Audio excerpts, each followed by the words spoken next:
فبأي آلاء ربكما تكذبان بسم الله الرحمن الرحيم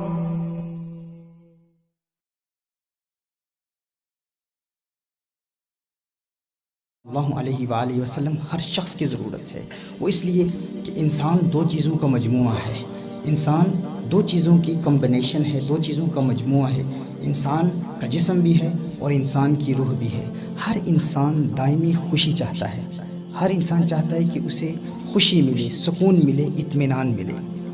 ہر شخص خوشیاں چاہتا ہے، خوشیوں کا طلبگار ہے، سکون چاہتا ہے، یعنی اور بہت ساری چیزوں میں ہمارا آپس میں اختلاف ہو سکتا ہے، کسی کو گاڑی چاہیے، کسی کو بنگلہ چاہیے، کوئی شادی کرنا چاہتا ہے، کوئی دولت کمانا چاہتا ہے، کوئی عزت کمانا چاہتا ہے، کوئی شہرت کمانا چاہتا ہے۔ ہر شخص کسی نہ کسی حوالے سے کسی چیز کا متلاشی ہے۔ ہر شخص کا دوسرے شخص سے اختلاف ہو سکتا ہے، لیکن ایک بات ہے جس پر تمام دنیا کا اتفاق ہے، ہر شخص سکون چاہتا ہے، ہر شخص اطمینان چاہتا ہے، ہر شخص چاہتا ہے کہ رات کو پرسکون نیند سوئے، گھر جائے تو امن کے ساتھ جائے، اس کا گھر محبتوں، چاہتوں اور الفتوں کا آنگن و گہوارہ بن جائے۔ لیکن وہ یہ بھول جاتا ہے کہ اس کے جسم کے اندر بھی ایک گھر ہے، اس گھر کو بھی اس نے آباد کرنا ہے۔ وہ گھر آباد کیسے ہوگا، اس پر ہم کلام کریں گے۔ یاد رکھیے، انسان کو جب خوشی چاہیے ہوتی ہے تو انسان سوچتا ہے کہ خوشی مجھے ملے گی، کھانے سے ملے گی، پینے سے ملے گی، مکانوں سے ملے گی، بنگلے سے ملے گی، دولت سے ملے گی۔ انسان بھول جاتا ہے کہ انسان دو چیزوں کا مجموعہ ہے، ایک انسان کا جسم ہے اور ایک انسان کی روح ہے۔ جسم اور روح، ان دونوں کے مجموعے کے ساتھ انسان معرض وجود میں آیا ہے، یعنی ان دونوں کے ساتھ انسان بنتا ہے۔ اب اللہ جل وعلا نے سکون کے لیے انسان کے جسم کے لیے بھی کچھ تقاضے رکھے ہیں، انسان کی روح کے لیے بھی کچھ تقاضے رکھے ہیں، یعنی کچھ چیزیں ہیں جو انسان کا جسم چاہتا ہے، کچھ چیزیں ہیں جو انسان کی روح چاہتی ہے۔ جسم بھی کچھ تقاضے کرتا ہے، جسم چاہتا ہے اچھا گھر ہو، دولت ہو، آرام دہ بستر ہو، اچھا ماحول ہو، پیسہ ہو، عزت ہو، شہرت ہو، مال ہو، نام ہو۔ جسم چاہتا ہے کہ خوراک اچھی ملے۔ تو انسان کا دل جب بھی تڑپتا ہے، جب بھی بے چینی محسوس کرتا ہے، جب بھی تکلیف محسوس کرتا ہے، تو انسان کا جسم چاہتا ہے کہ اسے کچھ ملے، اور وہ اس طلب میں پانی بھی پی لیتا ہے، کھانا بھی کھا لیتا ہے، گھر بھی بنا لیتا ہے، دولت بھی کما لیتا ہے، نام بھی کما لیتا ہے، عزت بھی کما لیتا ہے، شہرت بھی کما لیتا ہے، لیکن اندر کی دنیا آباد نہیں ہوتی۔ ایک بے چینی کی کیفیت انسان کے اندر ہمیشہ رہتی ہے۔ انسان محسوس کرتا ہے کہ کوئی ایسا خلا ہے جسم میں، کوئی ایسا خلا ہے دل میں، کوئی ایسا ویکیوم ہے جس کو پر کرنا ضروری ہے۔ انسان چاہتا ہے کہ اسے پر کرے، پر کرنے کی کوشش کرتا ہے، لیکن معاملہ یہ ہے کہ انسان اپنے خواہشات کی تکمیل کے لیے جسم کی ریکوائرمنٹس کو فلفل کرنے کی حتی الاستطاعت کوشش کرتا ہے۔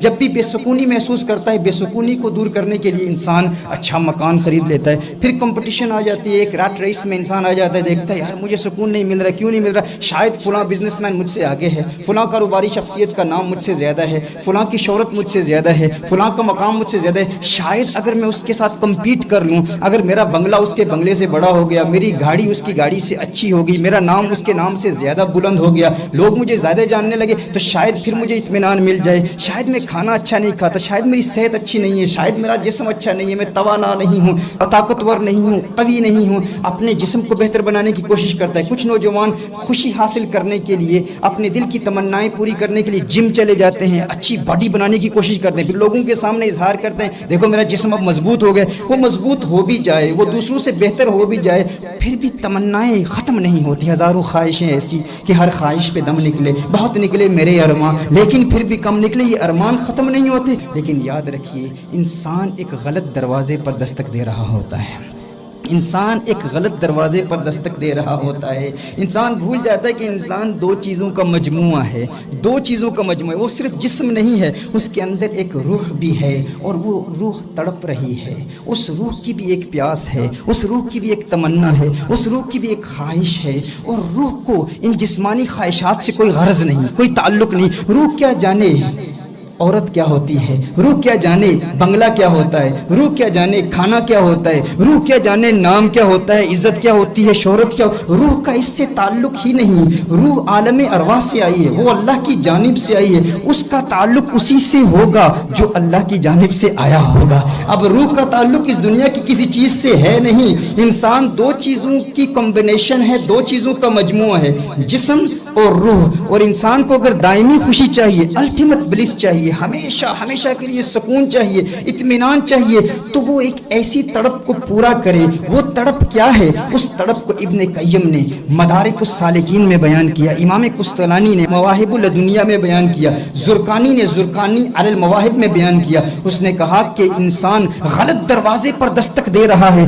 وہ دائماً ہمیشہ خوشی کی تلاش میں اپنے جسم کے تقاضے پورا کرنے میں لگا رہتا ہے. وہ سمجھتا ہے جو جسم کو چاہیے وہ مل جائے, مجھے خوشی مل جائے گی. لیکن اس کی پیاسی روح کی غذا کیا ہے؟ کہا قوت القلوب, قوت القلوب وقرۃ العیون وغذاء الارواح. اس نے کہا کہ روح کی طاقت کیا ہے, روح کی غذا کیا ہے, انسان کے قلب کی خوراک کیا ہے, انسان کی آنکھوں کی ٹھنڈک کیا ہے. روح کیا چاہتی ہے؟ روح نہ دولت چاہتی ہے, روح نہ غذا چاہتی ہے, روح نہ عزت چاہتی ہے, روح نہ شہرت چاہتی ہے. کہا روح کو کیا چاہیے؟ روح کی تمنا کیا ہے؟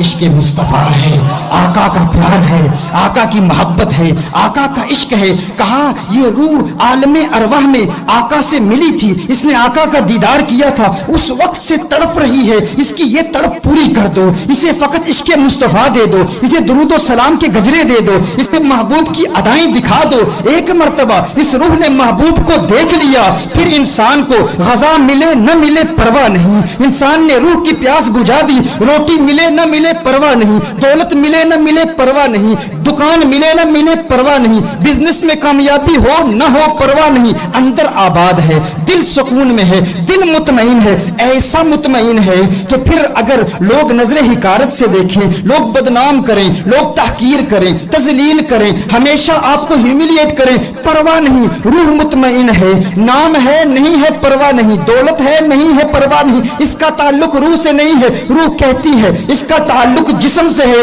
مجھے تو خوشی اس وقت ہوگی جب مدینے کا چاند نظر آئے گا, جب کونین کے والی کی ہنسی تبسم کی سجاوٹ دیکھ لوں گی, جب علم نشرح کا سینہ دیکھ لوں گی, جب مازاق کے سرخ ڈورے دیکھ لوں گی, جب آقا کے گنگریالے بال دیکھ لوں گی, جب میں والفجر کے گال دیکھ لوں گی, جب یاسین کی چمک والے دانت دیکھ لوں گی, روح خوش ہو جائے گی. اور رب کعبہ کی قسم, جب روح کو حسن مصطفیٰ نظر آ جاتا ہے, جب روح ایک مرتبہ آقا کا دیدار کر لیتی ہے, پھر اور کوئی تمنا باقی نہیں رہتی, پھر اور کوئی خواہش باقی نہیں رہتی. پھر گویا روح ہی کہتی ہے. ہمارے روح کی صداؤں کی حقیقی ترجمانی کی تو کس نے کی؟